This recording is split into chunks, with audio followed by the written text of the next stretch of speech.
What's up, everybody? Welcome back to the Cubs baseball channel. The Cubs drop a heartbreaker in Arizona last night. You might have went to bed once the Cubs took the lead in the seventh, but giving up runs in the seventh, eighth, ninth, and 10th innings, they drop a heartbreaker to the Arizona Diamondbacks. We're going to talk about that. We're going to talk about Seiya Suzuki's absence. We're going to talk about Michael Busch's historic run coming to an end. That and more on the Cubs baseball channel. Make sure to like and subscribe. Toss us a comment talking about the Cubs. We love talking about the Chicago Cubs, even after a tough loss like that. So get in the comments, and here is your invitation for the Cubs baseball channel.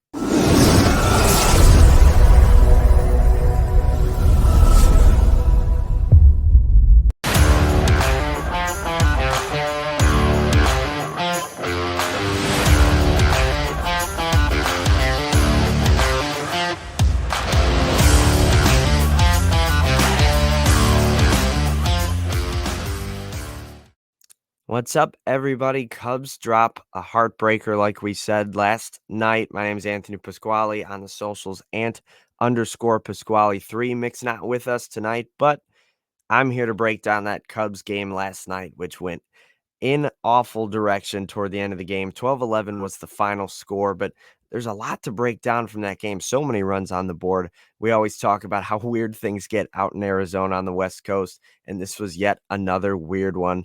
The Cubs came back to tie it, take the lead, even had a 3-run lead late and end up blowing the lead to the Diamondbacks in extra. So how did we get there? Well, the biggest story of the game, I think, was Ian Happ's go-ahead grand slam in the 7th inning. We talked a lot so far about Ian Happ's struggles. I think he came into this game 1 for his last 26, 1 for his last 28, something like that. Some big struggles for the Cubs leadoff hitter.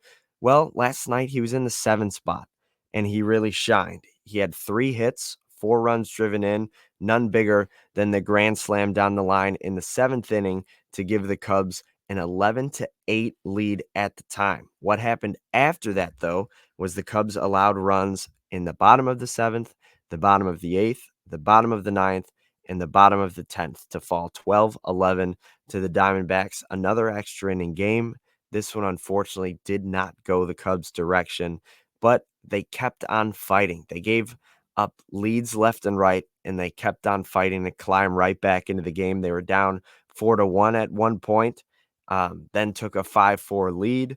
Quickly, that turned into a deficit. Then the Cubs take an 11-8 lead and ultimately drop the game 12-11. One thing we do have to mention, some more bad news. Michael Busch's historic run of home runs came to an end. It was close. His first at-bat of the game, he sent one down the line. It hit just left of the foul pole, would have had the distance for a home run, or potentially an inside the Parker with a weird carom off the wall.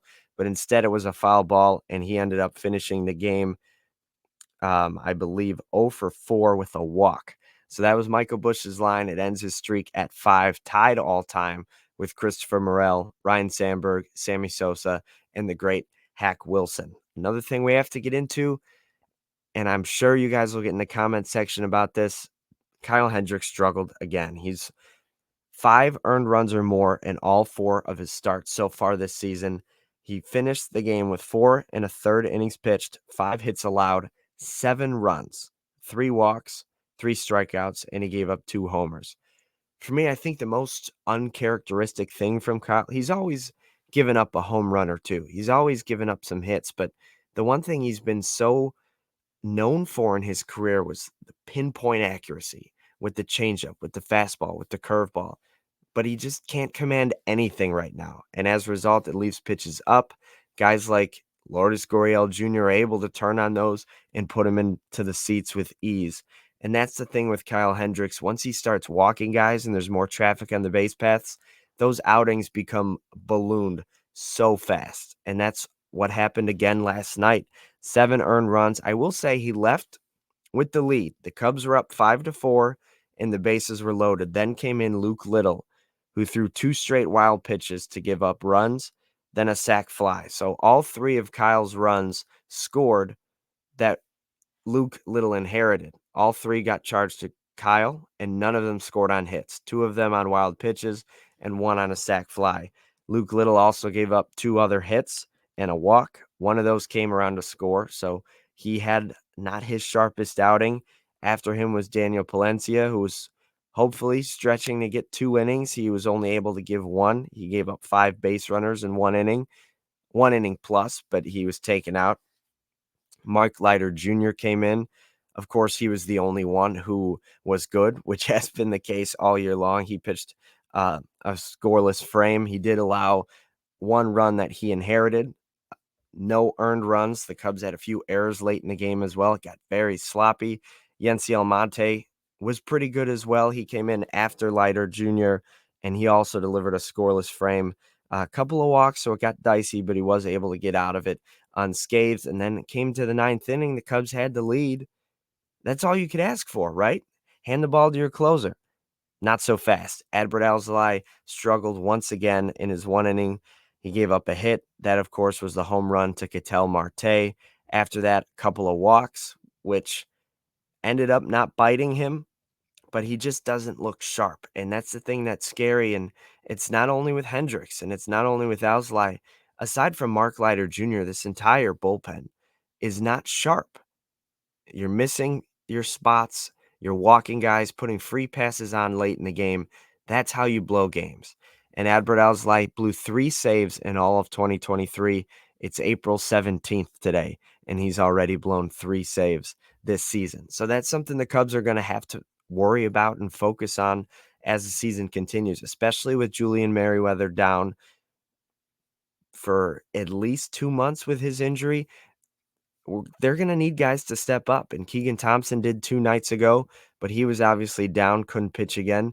Drew Smiley came in to pitch the 10th and gave up the inherited runner to score, but he threw 26 pitches last night. Hector Neris, if they needed him today, it would have been his 4th game in a row pitching. This bullpen is taxed, and a big reason why, and we'll go back to it, the starters have struggled. Kyle Hendricks more than any of them.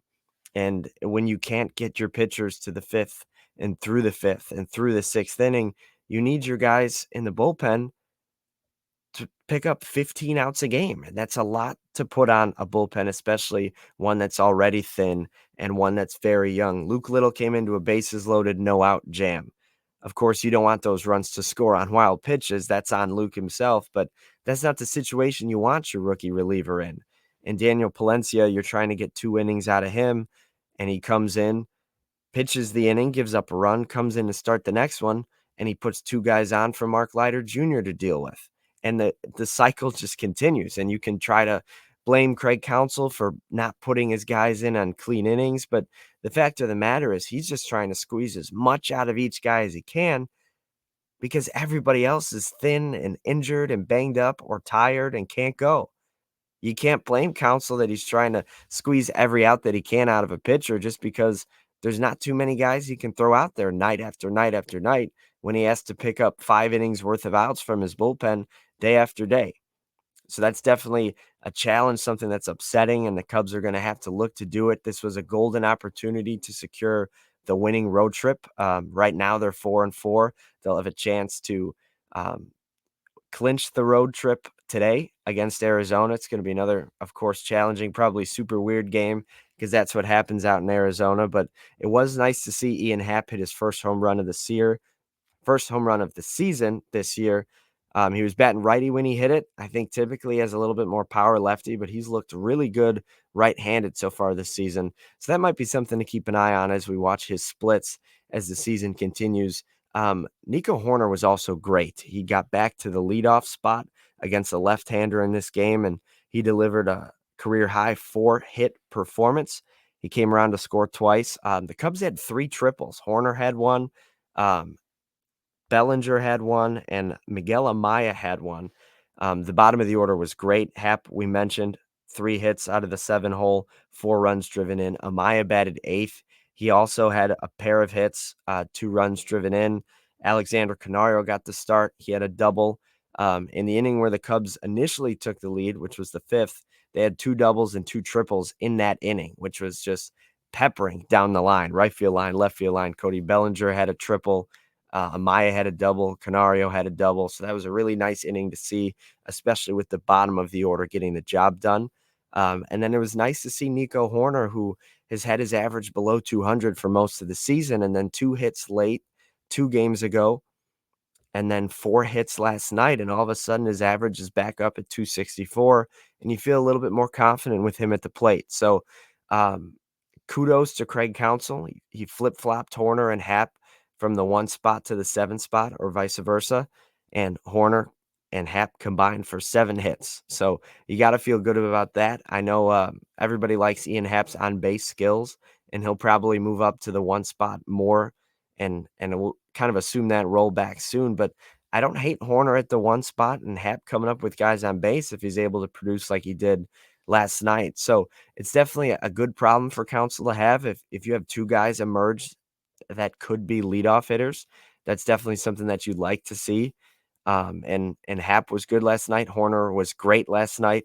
And hopefully those guys can keep it going while some of the other people in the lineup kind of break through their struggles with, say, a Suzuki down.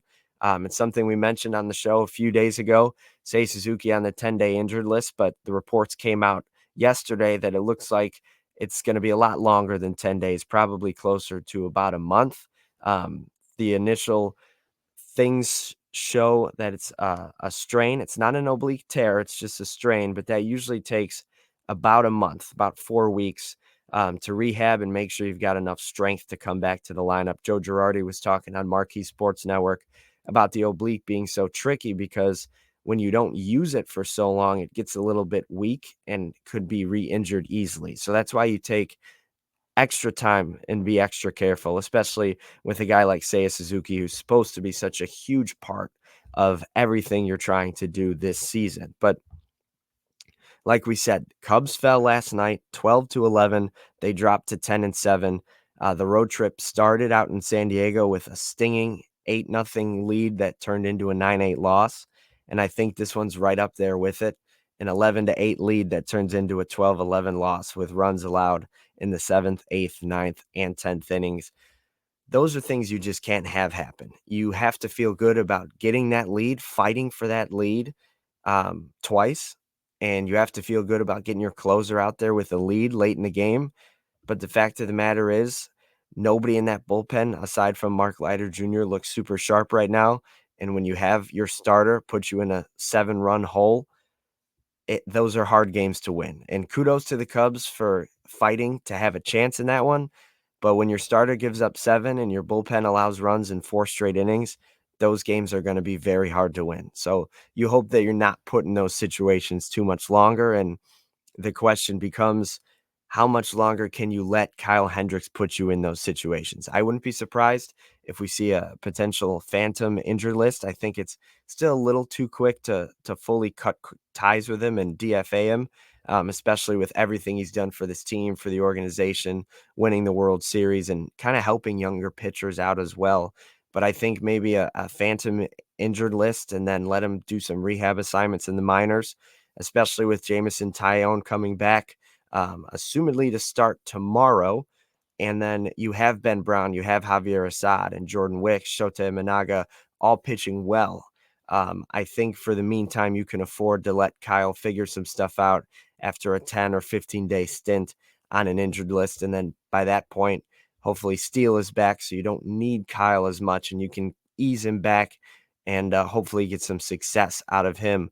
But like we said, currently on the road trip, the Cubs are 4-4. They've got a chance to take control of this series with the Diamondbacks and win the road trip. 2:40 Central Time is the first pitch. Jordan Wicks is going for the Cubs against Brandon Pfaadt for the Diamondbacks. He was a rookie last year, fought and pitched really well late in the season and into the playoffs. You saw him kind of shut down the Dodgers and then pitch really well against the Phillies on the way to the World Series for Arizona. But he struggled so far this year. You see 1-0, but the 6.48 ERA, it hasn't been pretty for him. So the Cubs are going to be looking to jump on him. He's a right-hander, has some really good stuff, but so far this season has gotten knocked around just a little bit.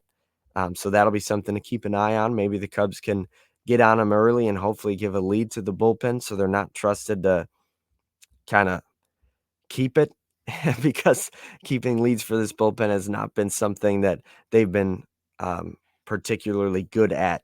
His first start of the year was good. He allowed just 1 run, but the last 2, 5 earned runs and 6 earned runs. So he's somebody that the Cubs can jump on. hopefully early. And hopefully you get a nice lengthy outing out of Jordan Wicks to really protect his bullpen before they come home for a 4-game set against the Marlins Thursday through Sunday. We do have a watch party on Friday. Make sure you guys are ready to put your PTO slips in. Me and Mick are going to be talking to you all the way through that hopeful Cubs W on Friday. But the Cubs do play today, 2:40. We're finally done with those late West Coast times. I don't think we have another one until the end of June, so enjoy it. Get some rest and relax. And finally, the Cubs will be back playing at a normal hour and hopefully coming home with a 5-4 road trip after a series clincher against Arizona. But that'll do it for this edition of the Cubs Baseball Channel. Thank you guys so much for hanging out. Make sure to like and subscribe. Get in the comments. Tell us what you're thinking about Kyle Hendricks, Nico Horner, Ian Happ, Michael Busch. Tell us what you're thinking about Craig Counsell. And if you like the job that he's done so far with the Cubs and this bullpen and the lineup, and if that's been good enough for you, let us know what you're thinking. But thank you so much for spending some time talking some Cubs. Can't fly the W today, but hopefully we can fly the W later on this afternoon. We'll see you next time.